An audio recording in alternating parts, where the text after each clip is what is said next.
There are fewer than 30 men in the world qualified to drive Formula One. A mere half dozen, perhaps, to win. At this moment, I'm inclined to think you're not one of them.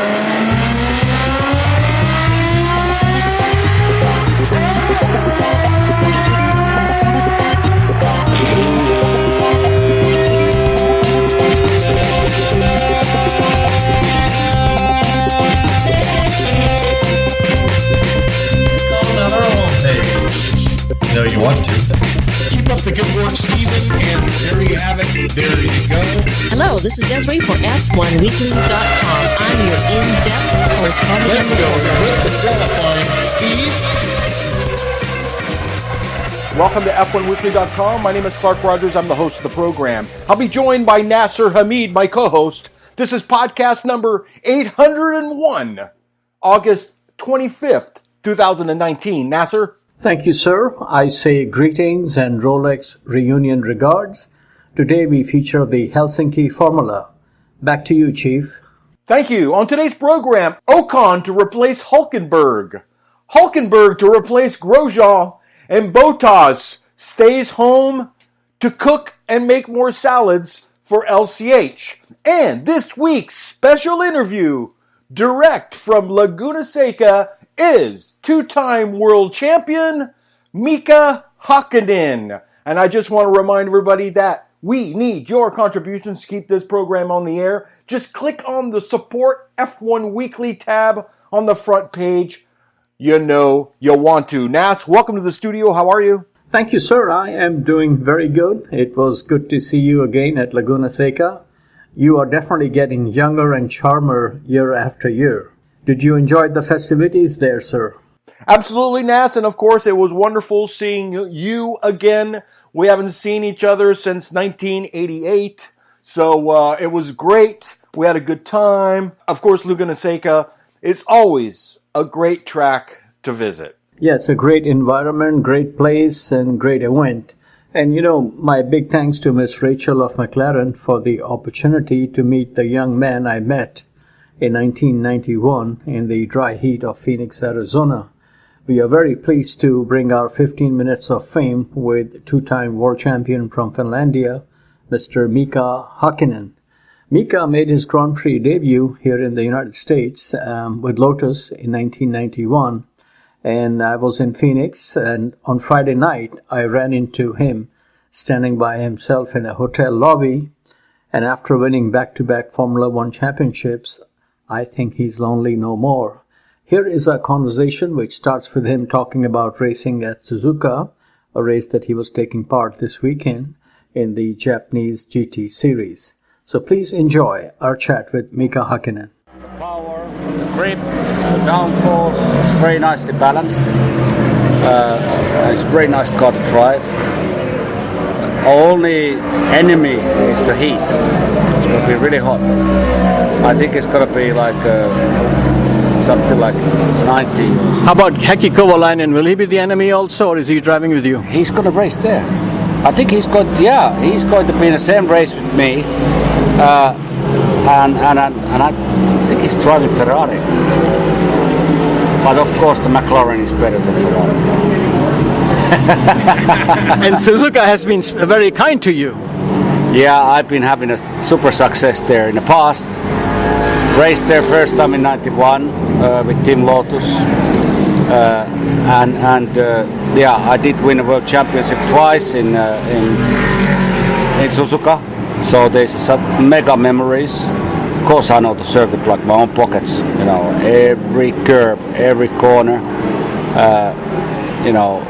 Of course, winning a 2 times world championship in that place, and the crazy thing was those years, 98 and 99, when this happened, the champions were decided in the last Grand Prix, and that was Suzuka.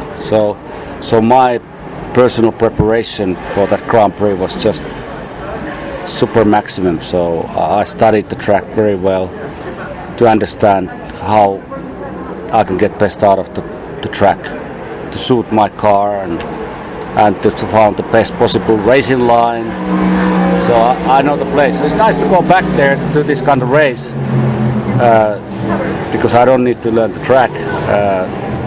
And also because the car is so good, so I don't need to start modifying the car to suit my driving style. He's already good.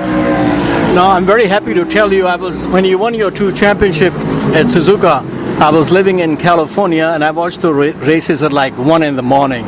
So very, very happy to see you so early. Oh, that's so cool. Thank you for that. I appreciate it. And I understood that way you were in my first Grand Prix. 1991. Yeah, first in Phoenix, and that's so cool. Sorry, I didn't remember you straight away, but it's quite a long time ago, man. Yeah, a long time ago. Yeah, and you've met a lot more beautiful people than me that you want to remember. I think you had a little bit longer hair when I met you there. Yeah, and they were black too. You know what happened? I was in the hotel lobby Friday night, and a very young kid, looking very Nordic, came next to me wearing a Hitachi jacket. Oh, yeah. And I said, "Hey, are you Mika Hakkinen?" And you said, "Yes." Oh, yes, indeed. Oh, yes, indeed. That's a long time ago. Yeah. It was quite an interesting Grand Prix, the Phoenix, because when I did my first Grand Prix, of course, excited, young guy. The Lotus car, Formula 1 car, what I was racing there was about 50 kilos overweight. So that means 10 kilos, let's say 10 kilos in Phoenix racetrack that time, to 10 kilos extra meant minimum, I would say 0.2 of a second.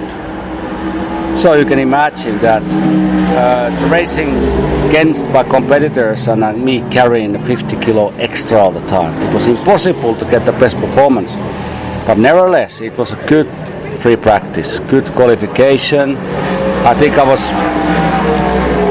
qualified in 13 or 14, so it was pretty good result considering the car. And when I did start the race, first thing what happened, I think was just 10 laps behind. I went the main straight flat out, and my steering came off. The steering came off the car. And it's a Lotus. And at the very first Grand Prix, so imagine to drive Formula 1 car on a street circuit, and steering comes off. So of course I put the clutch down, I slammed the brakes, I was sliding all over the place, clipped the barrier a little bit, but not so hard that way it would have damaged the car. So I was able to put the steering back on, and I called the radio to the pits. That way I had a problem. Steering came off, so there must be a problem. So I couldn't come to pits. So I came to pits. They changed the tires because they were flat spotted, and they came with a new steering. And this steering wheel was belonging to my teammate Johnny Herbert, and the buttons were different place. So every time when I was going to right-hand corners, my thumb was touching the drink button. So I was spraying all the time water on the right-hand corners in my mouth. So I nearly drowned. So I was like, luckily I ran out of water. So I continued racing flat out. And I never done race distance in my life in Formula 1. So that was the first time. So I thought the race never gonna end. So race was continuing. I was getting exhausted. And then I was looking main straight again. I was looking at the mirrors, and I was looking like sun is going down already. So the race is so long, the sun going down, but it was not going down. The car was on fire. So there was a flames coming behind the car. It was on fire. So of course I stopped the car and was burning flat out. I was like, wow, this is a great first experience of what is Grand Prix racing all about. So we had some work to do. Now, one of your Lotus F1 cars was stolen. Was it ever recovered? Really? I don't remember that. Yeah, one of your Formula 1 Lotus cars was stolen. This is news to you? That's new stuff. I don't remember that though. Yeah, a long time ago. Do you remember at all where it did happen? What? Do you remember where this happened? I think it was from England, from some place in England. Well, whoever stole the car, I think You cannot. He's not driving in historic races. I don't think so. I don't think this person is able to put it on the racetrack. Okay, I want to ask you something I read about the I think it was the 1991, may have been a different one. Was there a big brawl between Peter Collins and Guy Edwards when you were at Monza, when you were with them, or was it a different year? Peter Collins and Guy Edwards, the sponsor guy. Yeah, I mean Guy Edwards was a sponsor hunter. Very nice guy. I liked him a lot. I never had a problem with him. Neither with Peter Collins. And you know what? I'm not the. You know, if the people have problems with other people, I don't get involved. So I didn't really know if they had some issues or something. It's not my problem. Now, this next question should bring a big smile on your face. What happened at Spa in 2000 between you and Michael? Did that make up for what happened between the two of you in Macau in 1990? Oh yeah, the Macau, of course. That was a really sad race. Really sad race. There was a great prize money from the race if you win that race, and it was a crazy type of race weekend because on Sunday there was two races, and they calculated from those two races. They calculated the points, and that gives you the overall result for the race. And so I won the first heat, and Michael, I think, was 2 to 3 seconds behind. So for the second start, the Michael Schumacher, he was able to overtake me after a few laps. So only what I needed to do is to stay just behind him. Yeah. But I think it was the last lap when he made a quite a massive mistake, driving error, which gave me the opportunity to overtake him on a straight line. And the mistake what he did was so big that way I cannot stay behind him. I have to overtake him. But when I did try to overtake him, he looked in his mirror, and just when I tried to overtake he turned the steering and I crashed him in the rear tire. So my race was over. So of course I was disappointed, team was disappointed, lost a good prize money.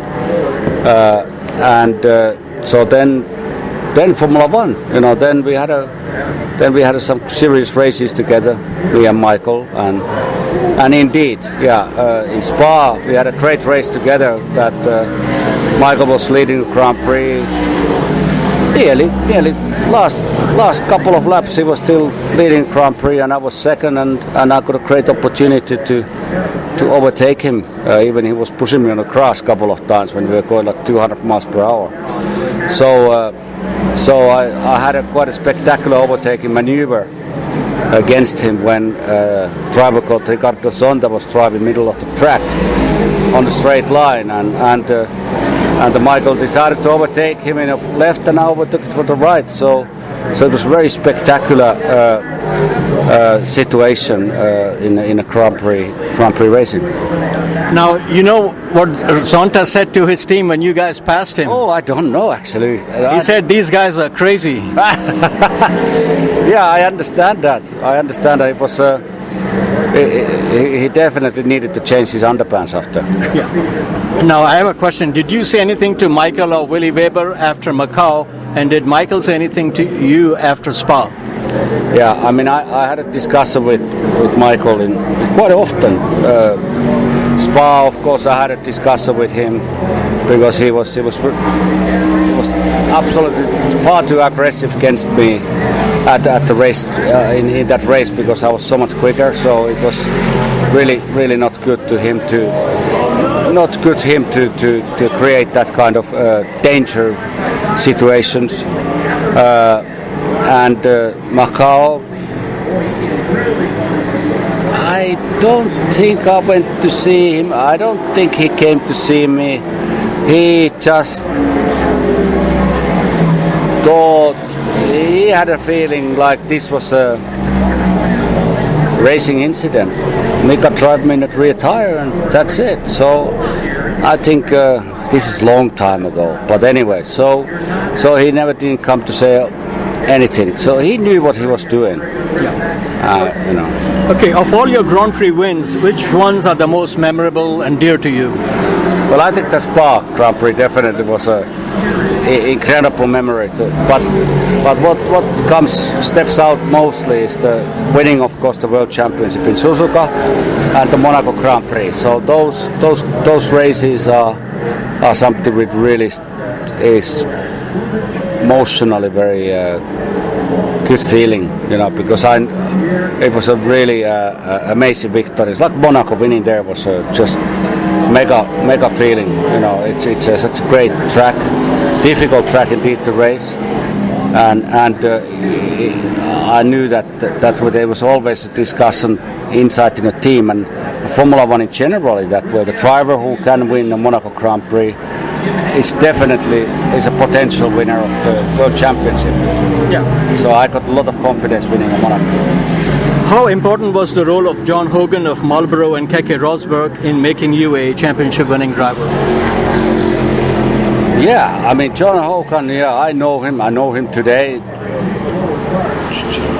John Hogan, he's such a brilliant guy, great businessman, in my opinion. Supporting extreme. He really didn't show the emotion too much. He was really tough businessman. But I knew he did like me. I was not political guy. I was doing my job, and he liked me. We had a good relation, and of course, Keke was important in my racing career, managing me, giving me advices, become a professional racing driver. Because when you're in Formula One, you need to be super professional. And what that means, it means the driving part is actually a very small part of your racing career. It's all about traveling, managing yourself, doing marketing work, communicating with the media, with the partners, taking care of your fitness. So such a huge life change arrived when I joined the Formula One. So Keke was very important advisor for me to learn. Even I didn't learn so quickly, but I did learn eventually. Now I have another of Mika Hakkinen favorite moment. You outqualified Senna in your first race with McLaren, and when he asked you how you did that, you said big balls. That is correct. It was my intention was to really well, I shot with my hand like this also. So my intention was not to be negative or underestimate Ayrton's great performance and great talent and great professionalism. It was purely just to make a little joke, because me being faster than him, for me it was normal, obvious, but for him not. For him it was a big shock, and of course Ayrton was so much aware of the reaction of the media, how they're going to attack him from the eyes of the team members. It was unpleasant for Ayrton because everybody always respect him to be faster than any other driver. Suddenly comes this young Finnish guy and kick his ass. My time is up. I thank you so much. I have one request. Can you just say hi? I'm Mika Hakkinen, and you're listening to F1 Weekly in English. F1 Weekly. In English and Finnish. We have listeners in Finlandia also. Hi, this is Mika Hakkinen, double Formula One World Champion. All the best for the readers, F1 Weekly. And also in Finnish. Morjesta, täällä on Mika Häkkinen, kaksinkertainen maailmanmestari Formula 1:ssä. Ja toivotan teille hyviä lukuhetkiä F1 Weekly. Muchas gracias. Mika, keep up the good work. The check is in the mail. Nas, congratulatory remarks are in order. And now we need to move on to what people love about F1 Weekly. Yes, sir. But, just one thing I would say as far as the Monterey Rolex reunion, previously known as Monterey Historics, is American version of Goodwood Festival of Speed, immensely popular with historic racing fans and very well attended, and located in one of the best areas of California. And, surprisingly, I was flying out on Monday, and in the waiting area of the terminals of the San Ho airport, I was surprised how many people had come in from different parts of the country to attend this. So it is good to see it going strong still. It is good. That's great news, and it is going strong. Of course, this year we celebrated 50 years of IMSA, and they had quite a few IMSA cars out there, and we were blessed to see Zach Brown in the Lancia prototype. So pretty exciting stuff. Yeah, he owns quite a few historic cars. In fact, Mika was driving the McLaren Can-Am car. Mark Webber was there, and I saw Mr. Jean Todt was also at the event. Yeah, so if the host of F1 Weekly and Jean Todt are at the event, you know it's a pretty good event. Absolutely, and of course, cherry on top is Mr. Clark Rogers being there with his Citroën Traction Avant. Exactly, and that's what I always drive on the weekends. And many thanks for showing me that secret parking spot so close to the track. I am brilliant at times, but this is how this is how I roll. I have my secret spot at Monza, Indianapolis, Laguna Seca, and Sonoma. What about Bristol, Tennessee? I try not to mention that secret spot. Okay, so now moving on to Formula One, the big talk of summer break is, will Bottas get the boot at Mercedes? And will Grosjean at Haas F1 get chop like romaine lettuce? What say you? Apparently not. All the rumors that are spinning out there from the pundits are saying Bottas will continue making Lewis Hamilton salads in the morning and dinner in the evening, and Ocon will be lent to Renault because I think Renault doesn't want to be part of Hülkenberg's record of 170 Grand Prix starts and no podium. Well, this German website autobild.de is reporting that Esteban Ocon will be loaned by Mercedes to Renault for the next 2 seasons. This would mean LCH will have Barrichello and Bottas as teammate next season, loyal, obedient and fast, but not threatening. And I think this would be a very good move because, Ocon is a young, what you call whippersnapper. He might do to LCH what he did to Max in Interlagos, if you know what I'm talking about. And Toto will not have that problem with Bottas. Bottas is a solid Rubinho. He will win a race or two, and he is going to bring in a lot of points, something that cannot be said for a lot of other number 2. So I think this would be a good move for all parties involved. But if this happens, the only thing standing between LCH and its 7th and 8th championships will be Charles Leclerc and Max Verstappen. As long as Red Bull has Adrian Newey, I think they will have a competitive car. And if Honda continues to pump up the volume with Max at the wheel, it is only a matter of time before they put the needle on the record and the drumbeat from Christian Horner goes like this. Max, you are youngest world champion, baby. Yeah, and when that happens, Lewis will be on his couch, retired and smoking a cigar. In Compton or El Segundo? El Segundo. Okay. Now, Ocon, it will be a great opportunity for him to go against an established Grand Prix race winner if he goes to Renault, of course, and he would be racing against a driver who could run with Max, and he will find out that will not be an easy punching bag like Sergio Perez. What say you? I agree. I mean, it's not going to be laughs, but Ocon needs, and I think it's a good move to send him to a French team. That way he can relate. Speak the language, so to say. Si, bravo. So if this thing works out, Bottas stays, Ocon goes to Renault, then the question is, what about Nico Hülkenberg? Here are the options. At Haas F1, I think they need a change. K-Mag's BFF, Nico Hülkenberg, will be a good charger with experience. There is talk of Pietro Fittipaldi. I think they need to keep it real. But we know in Formula One these days, money screams louder than the wonderful hybrid engines we have. Do you see Nico going there, sir? Yes, I do. You think it'll be a good move for both parties? I do. Nico's not the kind of nut job that Grosjean is, banging wheels with a teammate. He's the consummate professional. And the fact that he can run with Ricciardo confirms my faith that this is a very good racing talent. Despite, we can joke about 170 races and no podiums. But as we have said many times at F1 Weekly and can be confirmed at ups.com, no package, no delivery. Exactly. And sometimes people get lucky, if you know who I'm talking about. Oh, tell me more. And see, some people don't get so lucky, Doesn't mean he's a bad driver. It just means, Lady Luck is a tramp.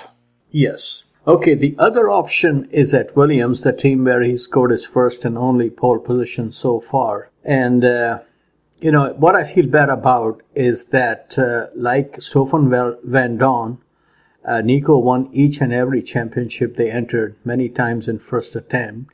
And so did another driver. It starts with L, meaning lucky, Lewis Carl Hamilton. But once they reached Formula One, it was a very different story. And, there lies look at Jean Alesi, one Grand Prix win with all that talent. So luck and package plays a big, big part. Now, George Russell has been impressive in his rookie season. He is also a Mercedes young driver. But Claire Williams has stated that they want him to stay for the duration of his contract, which I believe is 3 years. Who do you think they will have as his teammate next year? Who would you like to see realistically? I don't know. It's not like anybody cares what's going on at Williams. I like George Russell, but we know it's not going to be a Polish driver. Yeah, that was a feel-good story that really has not worked out. And I just had a feeling, before the season started, that if the comeback did not work for the great Michael Schumacher, and he was out of F1 racing much less than Kubica, and Kubica unfortunately had his very serious accident, I just did not think that he was going to make it successfully. Now keep in mind, he had also tested with Renault extensively, and if a factory team is not taking you on board, obviously there is a reason. But let's see who they bring in. Their record has been, like they have these guys on the side of the road will work for food. I think Claire Williams can be seen on the side of M1 in UK with a sign saying, "We'll hire if you have money." So on that point, I think Nicholas Latifi, who is like in his 4th or 5th season of Formula One and whose Papito is now a shareholder in McLaren, and he's doing a very good job in GP2 this year. I will not be surprised if he makes his Grand Prix debut, and then we have 2 Canadian Trustafarians in Formula One. Wouldn't that be nice, eh? That would be so exciting. Clark, talking about young drivers, as you know, at F1 Weekly, we look at young talent, try to interview as many as we can. I have to tell you, do you remember, I think it was about 12, 13 years ago when both John Dennis and Flavio Briatore made a comment that they did not see any great talent in GP2. I'm looking at the scene right now, both in Formula 2, which was previously known as Rapidos, and Formula 3, which is previously known as GP3. I mean, there are several talented drivers, but I really do not see the next Lewis or a Max because of all these talents, and there are some very good drivers. Mick Schumacher, completely dominated the second half of the F3 championship last year. He just won his first race, is nowhere near in the top 5 in the championship. There are many others, Marcus Armstrong, Yuri Whips, Robert Schwartzman. These kids, I was expecting them to win a championship last year in their rookie season, and now they are in second season in respective series, and they are not, burning down the house with hot performance. So, it doesn't take much for the next uber talent to pop up from nowhere, and we'll see what happens. Okay, next we come to the Willie Houghton revolving door at Toro Rosso. I think Gasly is going to the guillotine if he cannot destroy the torpedo.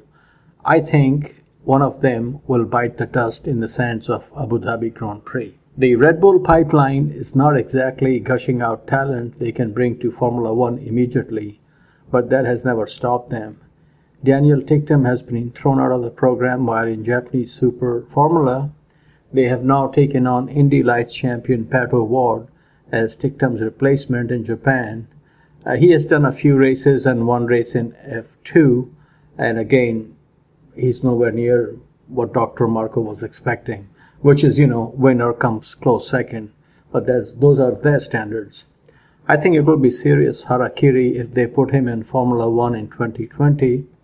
In the immortal words of Jaime Alguersuari, going to F1 without any testing is like going to the slaughterhouse. Your thoughts on the Toro Rosso trials and tribulations?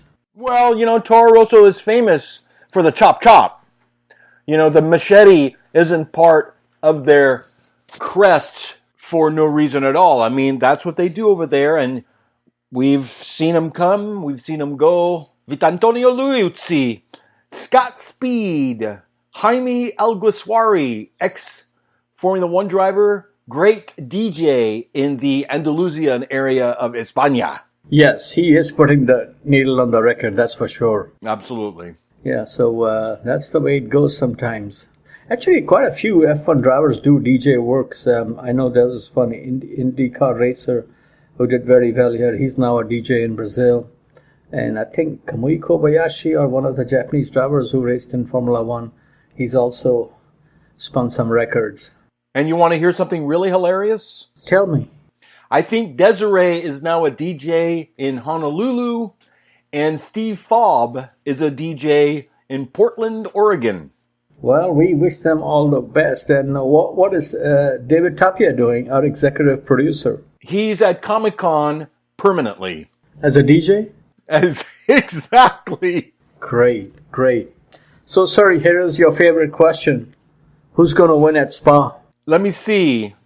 Could be Max, but maybe not. Well, I have to agree with you because I've been thinking, me and a lot of people around the world have, and of course the team itself, waiting for a Grand Prix win by Ferrari.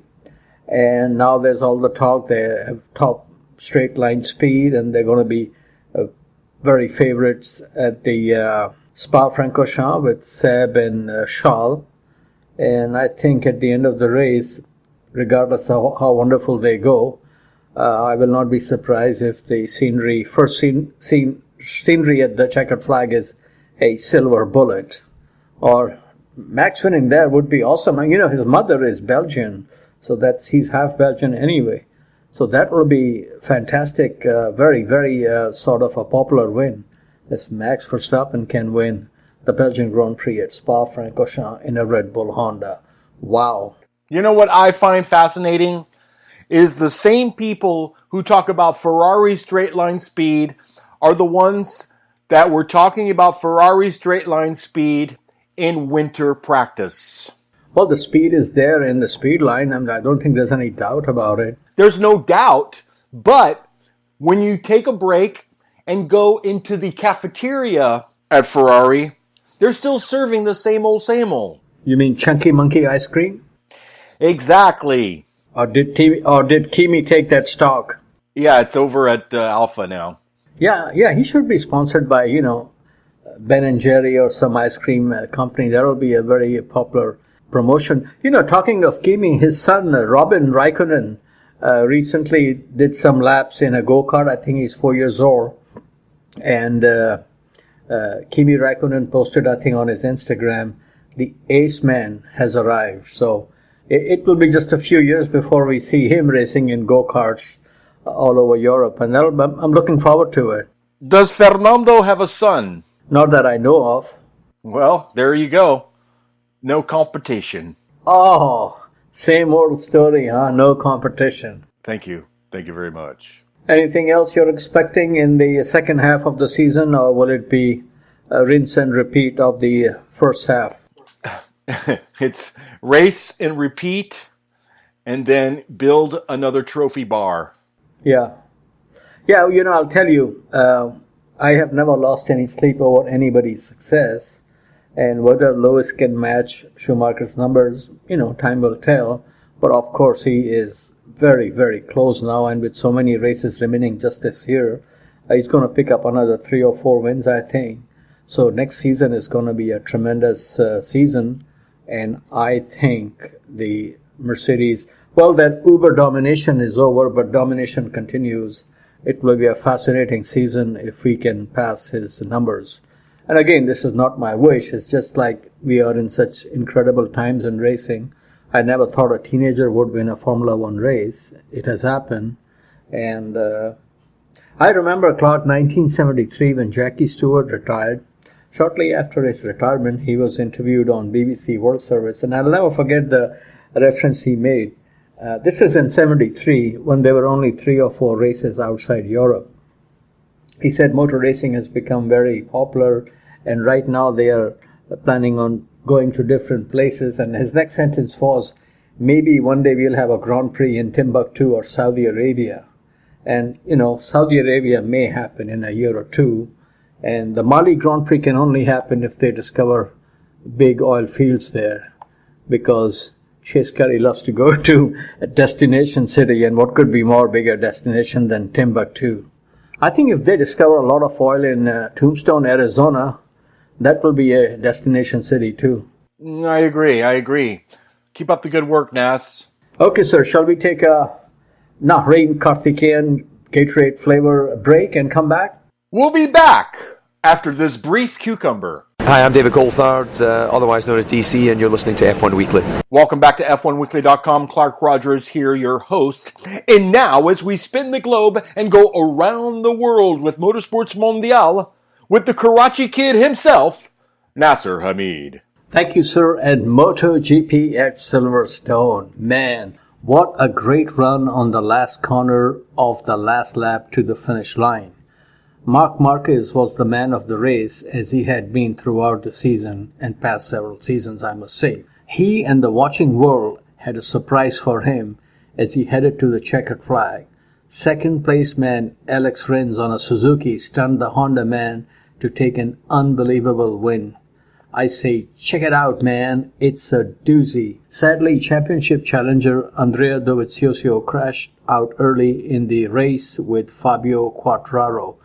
Very, very exciting race, I must say. Now we go to Indy cars.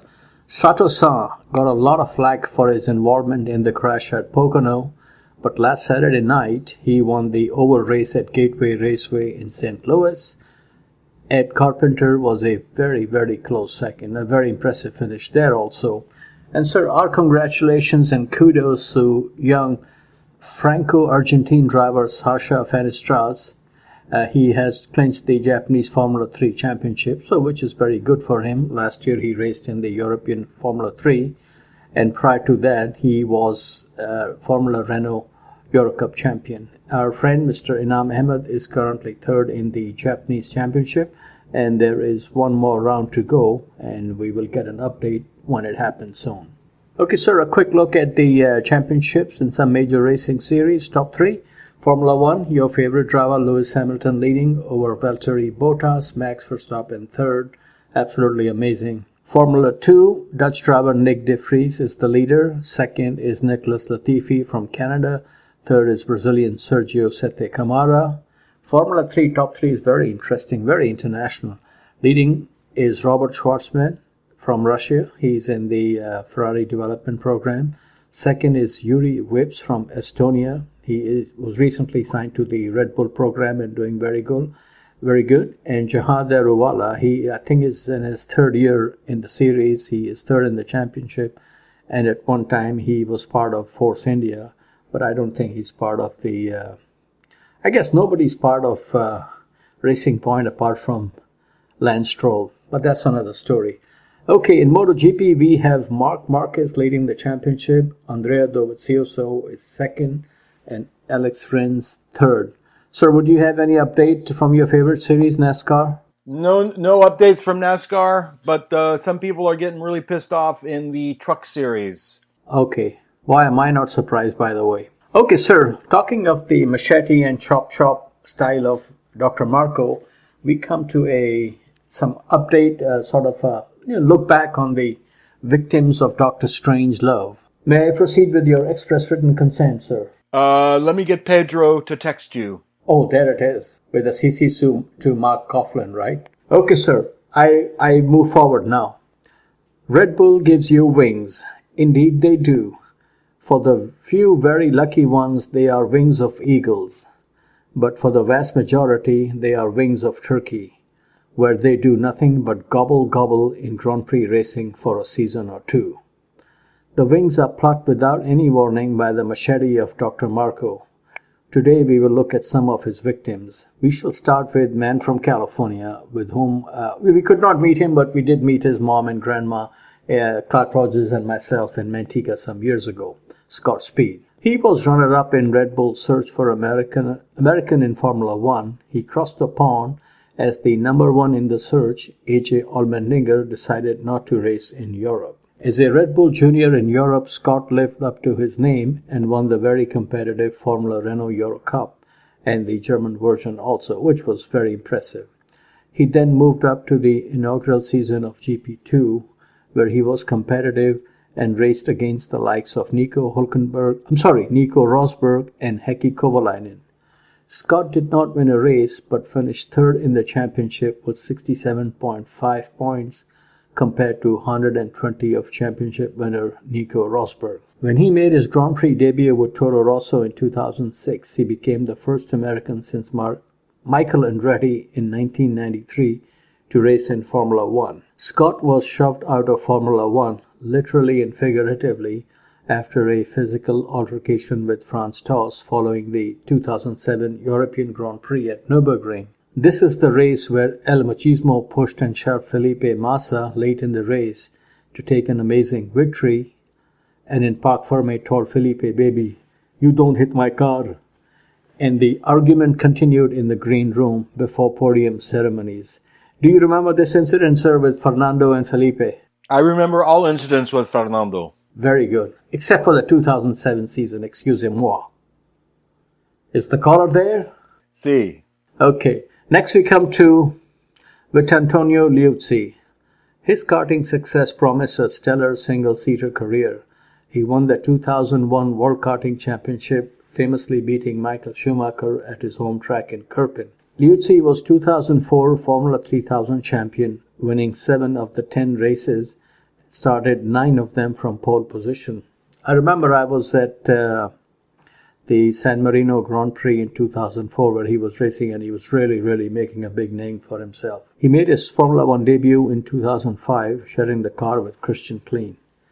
Liuzzi scored a point on his debut at Imola. He did 3 more races. Rest of the races, Christian Klein drove the car. In 2006, he did the entire season, but again scored only 1 point, this time at the US Grand Prix. In 2007, Liuzzi's only point-scoring finish came in the Chinese Grand Prix, and towards the end of the season, he was given the chop-chop by Chefmeister Marco. Today, Vittorio Liuzzi is angry and bitter that Red Bull encouraged him to portray his party image when they brought him into Formula One. And according to him, in an interview I saw on YouTube, they wanted him to continue with that because they were marketing to young crowd. And according to him, later used that as an excuse to clip his wings, saying he was not serious and committed to the program. As they say in a song from the Eagles, every form of refuge has its price. Next, we come to the Francais version of Liuzzi, your man Sébastien Bourdais. The French driver from Le Mans has made a great career here in the United States in Indy cars. Before crossing the pond, things may have been very different for him had he agreed to a management contract from Flavio Briatore. Like Zanardi before him, Seabass was hoping to transfer his winning spree from one series to another. He was taken on by Nicolas Todd as a client, and they entered the Pamplona of motorsports, the Red Bull Ring, where law of the jungle applies, kill or be killed. Like Rubinho at Brawn, he had difficulty in adjusting to the car. Sadly, Dr. Marco at Red Bull has much less patience and kindness than Ross Brawn. Bourdais was in the points on his Grand Prix debut in Australia in 2008. He was classified 17th in the championship with 4 points. The following seasons, he had 2 points after the German Grand Prix, when Dr. Marco gave him the Achtung and marching orders. It must be said that in the famous wet 2008 Italian Grand Prix, where Sebastian Vettel won for the first time from pole position, Bourdais had qualified fourth, but was still almost a second behind Seb's time. Next, another Français, victim of Dr. Strangelove, Jean-Eric won. Jeff came through the French racing system. With Red Bull, he dominated the 2010 British Formula 3 and won all 3 races at the Spa round, which is, of course, very impressive. Some years later, another young talent would accomplish the same feat at Spa in the European Formula 3 Championship, and that driver was Max Verstappen. Surprise, surprise. From 2012 to 2014, Jean-Eric raced in Formula 1 with Toro Rosso. He would qualify well, but teammate Ricciardo would do better on race day. Jeff's best finish in the championship was 13th in 2014. Life after F1 has been electrifying for Jean-Eric. He is a back-to-back Formula E champion. Next, Sir Brendan Hartley. In his younger days as a Red Bull junior, Hartley was a Tom Petty lookalike, but his future at Red Bull was free-falling from the moment they put him in British F3 as teammate to Carlos Sainz Jr. He made it as their reserve driver in Formula 1, but was then dropped from the program. Success came to him in sports car racing with Porsche as teammate to another graduate of Dr. Marco's School of High Performance, Mark Webber. After winning the WEC Championship and Porsche pulling out of the series, Brendan phoned Dr. Marco telling him he is a changed person. Vacancy was available at Toro Rosso, and amazingly, Red Bull brought him back. Changed person he may have been, but the performance remained the same. He was unable to match his teammate Pierre Gasly. No one was surprised when he was released. He is now going on the Jeff program, Formula E. So there is a quick look at some of the victims of Dr. Marco's strange love. So many victims, so little time. Yes, but one thing one has to understand is Red Bull, they do give you an opportunity to fly. I mean, like this kid from Mexico, Patricio O'Ward, he has been doing extremely well in IndyCar racing or Indy Lights and was very impressive when he made his IndyCar debut. And there was always talk of, he won't be able to do a full season in IndyCar's championship. And then he gets the call from Red Bull / Dr. Marco.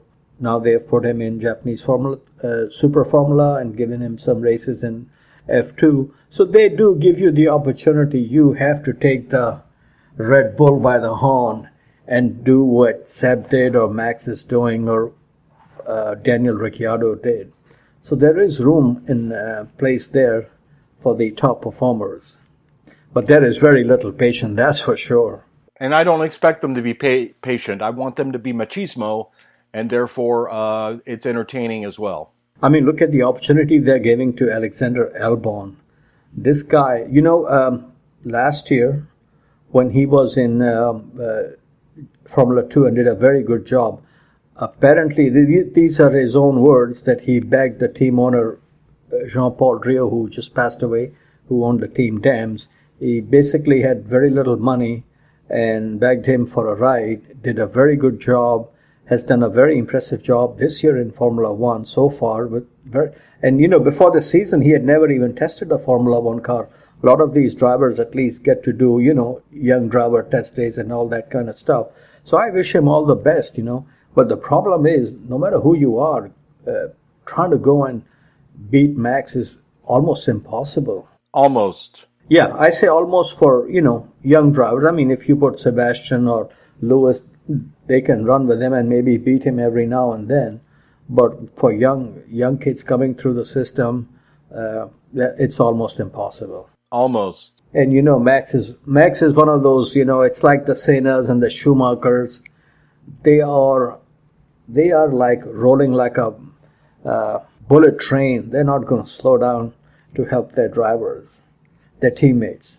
And that's not what motor racing is about anyway. It's like I always think of racing drivers as fighter pilots, They are there to shoot down the other guy and not to help him land or bail out safely. You know what I'm saying? I just do know what you're saying. So looking forward to the Belgian Grand Prix at Spa-Francorchamps. Very, very excited. I do miss the bus stop And I don't know about the weather forecast. Is any rain in the news for Spa this weekend? I haven't looked, Nas. I'm a busy guy. That you are. So keep up the good work, Nas. I also want to thank again McLaren for allowing the Mika Hakkinen interview. Yes, sir. My special thanks to them. It was very nice.